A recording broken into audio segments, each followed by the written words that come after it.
Welcome back. I'm Brooke Carlson. Breakfast cereals are so popular. Stores dedicate an entire aisle to this stuff. But the price can push many of us from picking it up an extra box, especially if the box is a big bag of granola. That was a mouthful to say. So why not consider making the nutritious breakfast treat at home? Our entertaining expert, Julie Hasson, is here to teach us how to make our own granola. Hi. Hello. Good to see you. You Thanks too, for Brooke. bringing this. This looks great. Now, you know, normally when you pick up a box of granola, it is a good thing to eat in the morning. Yes. It's good to have breakfast, first of all. But you have a way to make it a little healthier for us. Absolutely. Well, the thing is, when you make it yourself, you're controlling the ingredients. So you can decide if you want less fat, if you want a little less sweet, if you want more of a certain grain in there or a certain fruit. So yeah, I mean, you're boss, you're king, and you're making your own granola. Do you have a hat for me to wear? I should, yeah. I'm queen of my own kitchen, and I'm going to make this really well. Okay, so is it easy to do? It is so simple to do. And the thing that I like is that, like, we have so many grains available to us now, and Bob's Red Mill is like one brand that I really like because you can get all these nice little bags of grains, or you can get them in the bulk bins.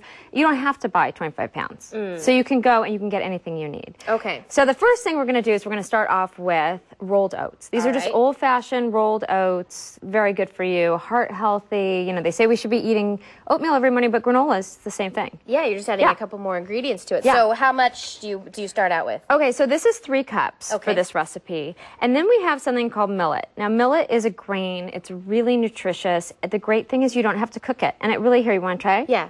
Take a look at this. It has no flavor. It looks a little bit like quinoa in a way. It does. And it's so good for you. And it just has a nice little crunch. So we're going to add this in because and it adds more fiber. And again, you can find that in your bulk bins at your whatever supermarket you go to or health food store. Okay. Yeah, it really doesn't have much of a flavor, but it packs the nutrition. It does. I like that. And a crunch.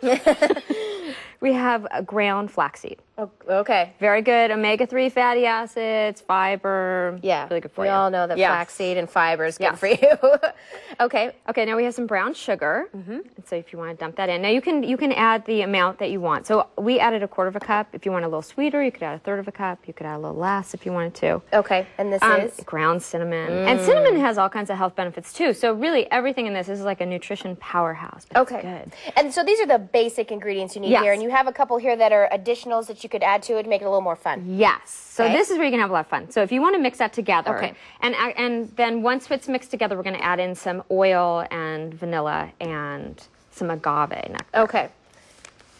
I'm going to go ahead and do that. Okay. There's the agave, and then we'll add in some pure vanilla. And you always want to use pure vanilla. You don't want to use artificial vanilla. And the agave I like because it's a more natural sweetener as well.